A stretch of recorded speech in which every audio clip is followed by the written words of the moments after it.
Okay, I've been working on this one for almost an hour. So we're already talking about this coming season in October during July. Um, we're talking about fantasy hockey. And people ask me a lot, like, do you play fantasy hockey? Not really, but I can give a guideline. The guidelines are normally wrong the year after, but they're normally wrong for everybody. So, hey, let's just do the Western Conference now. I can do the Eastern Conference another time. Because when you try to do the entire 31 team league, it turns into complete madness. This is halfway there. So I've got 5 categories, and I've avoided goaltenders almost completely. Almost. A couple of situations where I had to mention goaltenders, and we'll get there. But top scorer, injury risk, comeback candidate, breakthrough candidate, and the top addition to the team.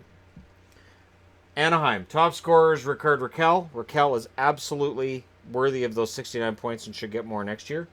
Ryan Getzlaf, 56 games played, is going to be an injury risk. Now, people are probably going to say, well, what about Ryan Kessler?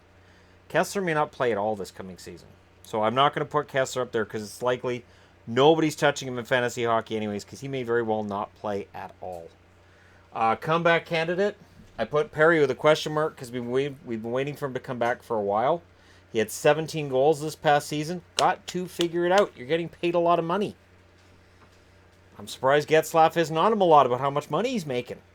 Just write down on a piece of paper during the game and hand it to him. Here's how much money you've made tonight, and here's how much money I've made.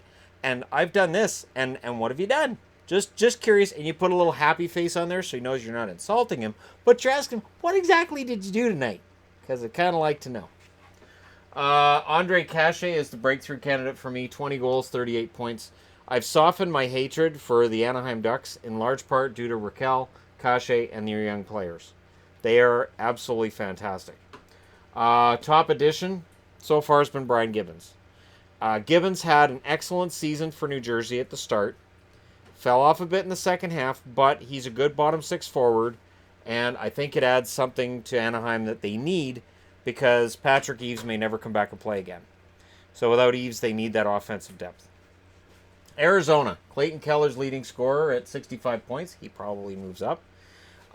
Most injury risky is Jalmerson, 48 games played. I know he signed a new contract, but Jalmerson, because of the game he plays, because of how many miles have been put on his body already at the NHL level, there's always going to be a risk of him missing probably at least 20 games in the season. Comeback player, Panik had 8 goals with Arizona, and I think Panik's going to be scoring more than that. He played pretty well in Arizona, comparatively speaking, with the season he was having in Chicago, so I think he's likely. Breakthrough candidate, I think Dylan Strome, 9 points, 21 games. He's not eligible for the Calder this year, just for anybody who's curious. He's not eligible for the Calder. And I didn't put anybody who's eligible for the Calder up here because rookies are a whole other ball game, and I'll get into rookies for another video. But I think Strome is going to be better than a lot of people are giving him credit for. He scored on a pace for about 38, 40 points this past season. Only played 21 games, so you take that with a grain of salt. Alex Galchenyuk is the big addition. And how Galchenyuk plays is going to have a massive influence on how well Arizona does or doesn't do this year. Calgary, Johnny Gaudreau leading scorer with 84 points. Injury risk, Tkachuk played 68 games. I know he got suspended in there too. But because of the game Tkachuk plays, there will always be that risk of injury. Always. So unless he plays a cleaner game, that's going to be there. But if he plays a cleaner game and doesn't do the work in the corners, then he's not the same player. Comeback candidate for me is Bennett. 26 points. Not really good enough. And Sam Bennett's going to get at least one more year, I believe, in Calgary to prove that he can do it. Mark Jankowski, in my eyes, is the breakthrough candidate. I don't know why I spelled it with a Y at the end. No idea. Jankowski, 25 points this past season. I am aware that Jankowski had 17 goals, but he only had 8 assists. I think that's going to go up. I think he could end up being a 2020 player, 40 points. And I think he's going to prove a lot of people wrong who laughed at Calgary for a while after they drafted Jankowski. Jankowski was way off the board at the time he was drafted. Elias Lindholm is the top addition in my eyes, and this is despite the fact that Noah Hannafin is a bona fide top four defenseman. And I know Carolina fans are like, hey, but he made all kinds of mistakes. He's young. Defensemen take more time. So I expect Lindholm to be the top addition this year, and I think 2-3 years down the road, Hannafin is going to look like a steal. I really do. Chicago, Patrick Kane's your top scorer, 76 points. Injury risk, this is where a goalie comes in, and it's Crawford. We don't know what kind of shape Crawford's in right now. We don't know whether he's going to play this year. We don't know how much he's going to play this year. We have no idea. Brandon Saad, 35 points. He's got to come back from that. That's not good enough. They traded Panarin to get him back, and I know they did it for cap certainty. But, Saad's got to score more than 35 points. He just has to. Schmaltz at 52 points, I think, is a good breakthrough candidate because Nick Schmaltz, I'm really, really impressed with. I could have put DeBrincat up there, yes. DeBrincat, though, I think is going to be the really common one that everybody says is going to score more. And he had 28 goals this year, so it's not like DeBrincat didn't have a great season. Schmaltz had 21 to go with his 31 assists, and I think Schmaltz is only going to get better. And then the top addition to me is Cam Ward because, again, with Crawford's health being a question mark, now Ward's importance has increased. So a lot of what happens with Chicago, if you're looking at fantasy, look at their goalies. Look at the health of Corey Crawford. You might be able to get a value in Cam Ward just because he may play more than people expect. Colorado, Nathan McKinnon at 97 points is their top scorer. Injury risk, I have Johnson. Eric Johnson played 62 games this past season. Sven Andrighetto is the one that I think is the comeback candidate. 22 points in 50 games. Now remember, he had an excellent end of the season run after the trade deadline last year, so 16-17. And I got some flack for not seeing him as a top-line guy from Colorado fans who felt that he absolutely fit in there. Now, while he didn't turn out to be a top-line guy, I think he scored below what he should in Colorado. And I think he's due for a bounce back this coming year. Breakthrough candidate, Tyson Jost, 22 points. He's only going to get better. He's going to get better. And Philip Grubauer is the big addition because while I like the comeback season that was enjoyed by Semyon Varlamov, you always have to be concerned that Varlamov is going to get hurt. It's always in the back of your mind, and this is the reason why Grubauer has been brought in, signed to a contract extension, and now Grubauer is going to get his shot at maybe splitting starts with Varlamov. So we'll see what happens there. Dallas, Jamie Benn leads the way with 79 points. Ben is kind of overrated by some fans, and I said this last year, and Dallas fans overreacted to that, only because I think Ben is a 75, 80-point player. He's capable of 40 goals. He's an excellent player, but he's not in that McDavid category. He's not that kind of scorer. I'm well aware that he has been in Art Ross races, but that's not really where his game is. He's more of a big, strong forward. He's going to get his goals. I don't know that he's ever going to score at that level again, though. Martin Hanzal, I have as the injury risk. Now, I did the how bad is it with Dallas this today, and there were certainly a lot of comments about that. Now, the reason that I didn't discuss Martin Hanzal when I talked about how bad is it with Dallas is because he had back surgery and only played 38 games and only had 5 goals. That is a far cry from Martin Hanzal, and I honestly think Dallas would have bought him out if they could have, but when a guy's injured, you can't. So I honestly, I don't know that Hanzal plays this year. And if he does, who knows what we're going to have with him and how long he's going to be able to play. Comeback candidate, Spets only had 8 goals. Even though he's lost a lot, 8 goals is abysmal. He has to score more than that. Breakthrough candidate, I love Jamel Smith. 11 points. I want to see the kid do really well. So he's my breakthrough candidate because he's one of my favorite players. And the top addition is going to be Nichushkin. And we'll see if that's a positive addition or a negative addition. And it really could go either way. Edmonton. McDavid, of course, top scorer at 108 points. Your injury risk is going to be Ryan Nugent-Hopkins, who played 62 games this past season. Your comeback candidate, I have Adam Larson, but I could have put Clefbaum there. I could have put Russell there. I could have basically put the whole blue line minus Darnell Nurse and had a good candidate there. Sekera is another one. But I went with Larson at 13 points. It really makes the Taylor Hall trade look even worse than we thought at the time that it was made. I could defend it. I can't defend it now, but Larson should have a bounce back year. Breakthrough, we're waiting on Puljujarvi. He had 20 points this season. He's being counted on to be a top 6 forward. If Puljujarvi and Yamamoto are both able to step in and score this year and play those top roles in the on the wings for Edmonton, regardless of which wing they end up on, that really increases the chances of the Oilers going to the playoffs. But Puljujarvi has to make it this year. If he has another miserable year like he's had his first 2 seasons, he will be a trade candidate for the Oilers. And the top addition, Koskinen. I'm going with Mikko Koskinen again. I know it's a goaltender, and I try to stay away from goaltenders with these lists, but with the year that Cam Talbot had, which was inconsistent and well below what he did the year before, Koskinen may end up playing a lot more than we expect. So keep an eye on him. Top scorer for LA was Kopitar with 92 points. He had a fantastic year. Can he replicate it? That may be a problem. Carter only played 27 games, so of course Jeff Carter is going to be the guy who I'm going to say is the injury risk. I could also qualify him as the comeback candidate. He had 13 goals in those 27 games. I didn't see anybody else in LA that I thought had really poor stats that really needs to get better, or could. Kempe is my breakthrough candidate, 37 points this past season. I think Adrian Kempe is only going to get better. And then Ilya Kovalchuk, of course, is your big addition. He is being counted on at the age of 35 to come in, play a top 6 role for the Kings, and put them over the top. It's a big risk. Minnesota, Eric Staal at 76 points. Can he replicate that? Much like Kopitar, I'm going to keep an eye on that because I don't know that Eric Staal is a 40-goal scorer. I know he had 40 goals this past season, but I think 30 is probably more in the range of what we should look for this year. And I could see 65 points being his limit. Zach Parise will always be your injury risk. 42 games played this past year.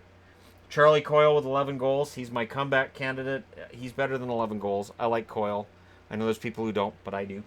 Eriksson Ek is my breakthrough candidate. Only 16 points. And Eriksson Ek has the talent. He has the ability. It's just a matter of putting it all together. Top addition I could find, Eric Fehr. So again, I'm not going with rookies. I'm not going with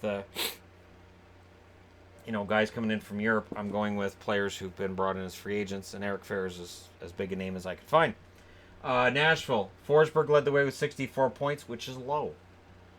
You look at that, it is low.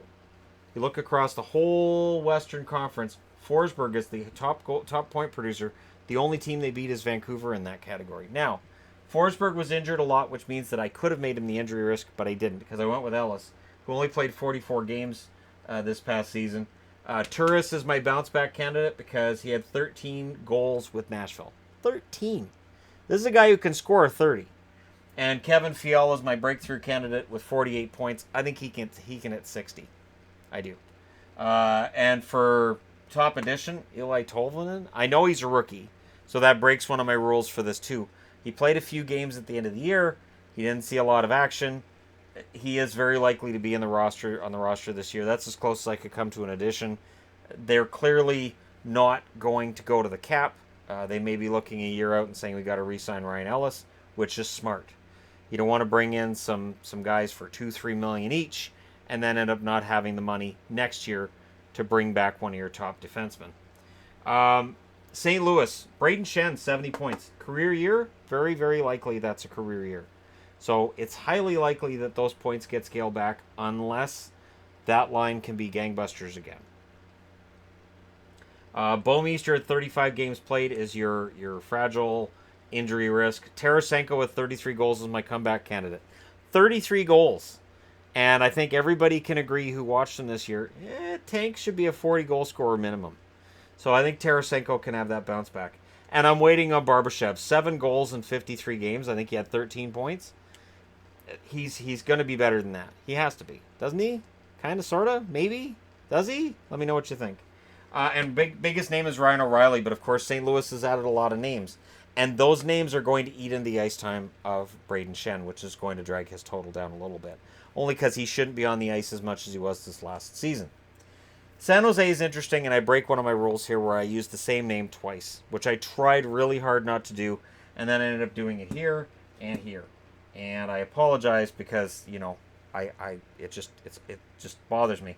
Burns was your top point producer with 67 points. Thornton will be the injury risk, 47 games played. I still don't know what kind of shape he's in. I know he signed a 1-year extension with San Jose, but I'm not sure what to expect from him. Brent Burns is a minus 16, so he's my bounce back candidate too. Think about it, 67 points.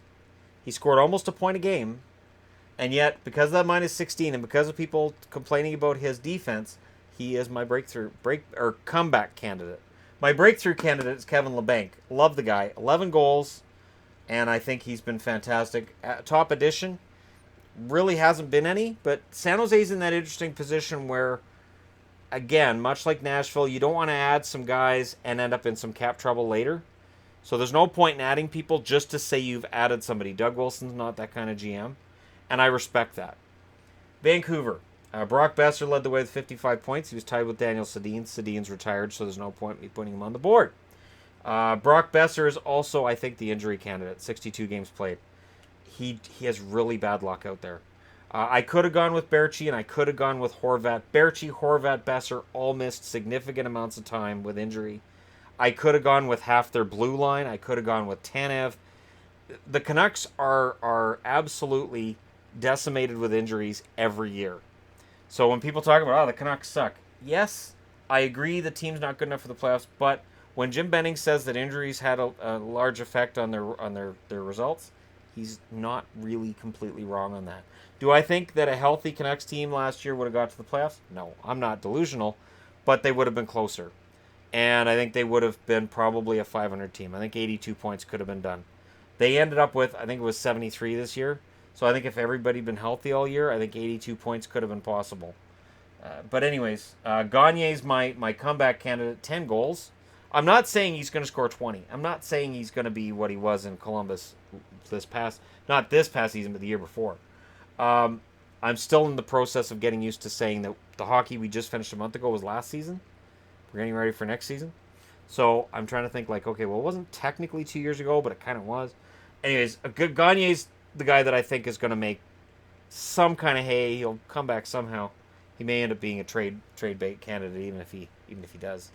If you think about it, if Gagne has a really solid season, he may be the guy that Jim Benning looks to trade to bring back some more future assets. And Jake Virtanen with 10 goals is as close as I can get to a breakthrough candidate because most of the kids on the Canucks are either coming in as rookies or they've already had their breakthrough. Whether it's Horvat or Besser, they've already had that. So I have Virtanen up there just because he's the one guy that we're still waiting on to see if he's going to reach his potential. 10 goals is not what we'd wanted from him when he was drafted, but hey, the improvement seems to be incremental. We'll see where that ceiling is. And the biggest addition, I could have gone with Roussel, but I went with Beagle. People keep trashing this addition, and I'm telling you, it's not that bad. Really, the Canucks are not at the cap. They're not going to be. This doesn't stop them from re-signing Besser. It doesn't prevent them from keeping their young core that they're trying to put together. It's just, did they overpay him? Maybe. Did they give him too much term? Maybe. But then you have to consider Vancouver right now is a team at the bottom, and very often a team at the bottom has to overpay or give too much term to get a guy to go there. So that may be the indication with Beagle, and I like the addition because it should change some of the culture in the locker room. He's a pure bottom six forward, and it'll help their penalty kill, which was abysmal. Vegas. Carlson, their leading scorer, 78 points, career year. Inquiring minds want to know. Riley Smith is your injury risk at 67 games played. Riley Smith expected to play more in Vegas this past season than he ever did anywhere else. And you have to wonder if that wore him down. And we'll see what he does this year. Bounce back candidate, look no further than Tomas Tatar, who had 4 goals in 20 games with Vegas and then was a healthy scratch through most of the playoffs. Tatar should come into the training camp motivated and aware that there's a roster spot there if he wants it. And if he doesn't grab it, there's these kids, Suzuki and Glass, who both are going to want to take it. And Glass looked pretty close to ready last year, and he looks like he should be able to crack the roster this year. So Tatar can't be sleeping here. And Shea Theodore is my breakthrough candidate with 29 points because he's young, he's still developing, and absolutely, I think he's going to be a 40-point defenseman in the NHL. I think while Schmidt and Miller are going to get all the attention, I think it's Theodore that's the real gem on that blue line. Paul Stastny's the big addition. Is he overpaid? Maybe a little bit, but honestly, Paul Stastny will help to mitigate any losses that they suffered this past season, or this past offseason. Right now, any losses they've suffered, so losing Neal and Perron. I don't think they're really going to feel that a whole lot. Winnipeg, Wheeler's their leading scorer with 91 points. Your injury risk is Jacob Trouba with 52 games. Once a defenseman starts kind of wearing down, and it can happen at any point in their career, it can be really hard for them to stay healthy. Comeback candidate, I couldn't find anybody. Because honestly, Winnipeg had a really solid roster. Most of their players had excellent seasons. And I couldn't really isolate anybody that thought that guy needs to really show up this year or they're screwed. Roslovic is my breakthrough candidate, 14 points in 31 games. I think Winnipeg's bringing him along slowly. Think of it like sort of like a Dubois situation in Columbus, except he won't have a first-line spot waiting for him. Scheifele's got that locked down, as long as Scheifele's healthy. I almost had Scheifele up here as the injury risk. I thought about it. Biggest addition, the closest I could come was Brossoit. And of course, Winnipeg intended to add Paul Stastny. That's why they moved out Mason. And they gave up on Armia. Armia has now gone to Montreal. But Armia, I don't think that one's going to come back to bite them too much. And I think Winnipeg's in pretty good shape. I do think that something else is going to happen with their goaltending. Maybe Brossoit and Comrie fight it out in training camp to see who gets the backup spot. But there you go. In roughly 21 minutes, going through the Western Conference and some fantasy stuff for you guys. Let me know what you guys think in the comment section below, as always. Don't forget to hit like and subscribe if you're browsing your way through. You just happened upon this video. And yes, I will do the East Coast as well. I just want to do the West Coast first. Thank you so much for watching. I'll talk to you again soon.